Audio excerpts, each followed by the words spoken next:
Hello and happy Friday.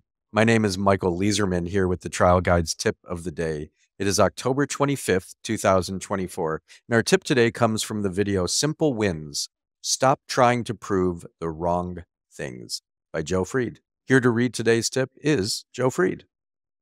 Thank you, Michael. And here's your tip. Are you seeking to overprove what you really need to prove in order to be successful on the liability side of your case? Whatever it is, you want it to be simple. You want it to be as unfair or indefensible as possible. And it has to be important enough to be more important than whatever the problems are that you have in the case. So every case needs to be simple and needs to be important. Absolutely. And you say that it needs to be more important than the problems. What do you mean by that? Yeah, first of all, boy, I wish I could have rewritten that whole quote a little bit. But what I mean by more important is, look, I know that I'm not the only one who represents people who have problems in their cases, right? We all have issues in the case.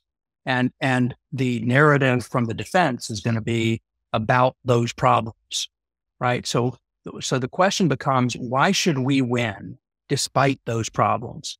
There must be a more important reason for us to win than whatever the problem is. If the problem is that our person, was DUI at the time of the incident, is there a reason that's more important that we should win? Like there's a trucking company that's running 30 or 40 trucks through our community every day that has a serious safety problem.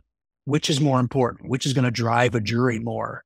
The fact that our client in a wreck that happened 2 years ago was DUI, or the fact that there's still a trucking company running 30 or 40 trucks through their town every day with a safety problem. So it's got to be about that, and it's got to be simple. And what I've found in my 30 years of traversing this legal world is that we lawyers tend to operate out of fear, and we literally go and we overprove our case. And what we don't realize is overproving the case taints our credibility almost as badly as underproving our case. And so and we make the cases needlessly complex about too many different and divergent things. And we add this cognitive load to the case that's unnecessary. It makes it harder for us to win. So keep it simple, get it down to what is most indefensible. What's the biggest indefensible thing? If you've got one really good indefensible thing, don't muddy it up with 20 other things. Run with it. Keep it simple, keep it streamlined, and I think you'll be impressed with the result.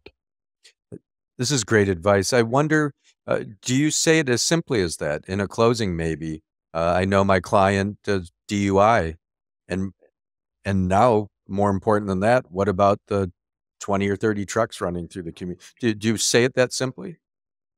I try to say it that simply in jury selection, where we'll start off by, without running from our problem, put it out there, and we'll say, should we just go home? I mean, should the case be over at this point? Do you want to know about the safety problems at the trucking company? And somebody will save you and say, well, yeah, what's going on at the trucking company? Well, that's why we're here. Thank you for asking. Right. And so it starts in jury selection and it weaves its way through the case. And sometimes what sometimes starts to happen is the problem that you thought was a problem ends up being a springboard to, it starts to look like it's the other side just trying to use that as an excuse to avoid responsibility for a very, very serious wrongdoing.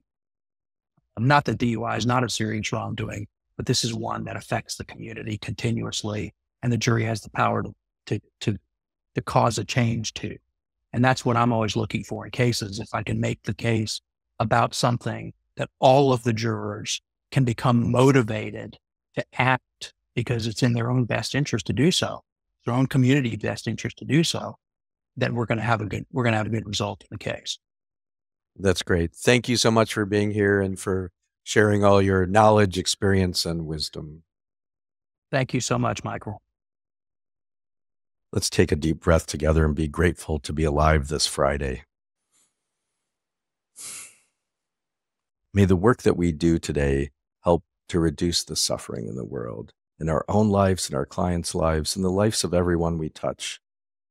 May we repair the world with the work we do. May we accomplish justice with the work that we do. May we fiercely and compassionately champion our clients' causes. I'm going to ring a bell 3 times now. This can take you into a meditation practice, a prayer practice, or just let the sounds wash over you and remind you, I'm alive.